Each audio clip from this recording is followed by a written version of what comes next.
সবাইকে আমার সালাম রইল। আমি এফডিসি আসছি অনেক দিন পর। আজ শপথের সেই দিন ডিপজল ভাই আসবে। আমার সাথে অনেক দিন পর দেখা হলো সেই হাবা হাসমত, তার সাথে একটু হ্যান্ডশেক করলাম। এবং সেই পুরনো আমলের নায়িকা আমাদের সেই বড় আপা আসছে, শিল্পী সমিতির মধ্যেই ঢুকবে।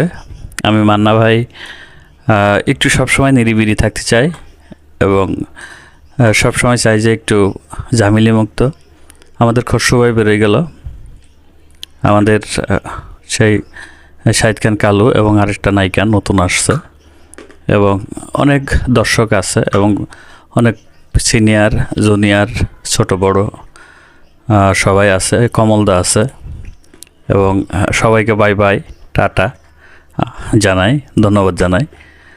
এবং আরও অনেক গুণীজন বড় ভাইরা আসবে।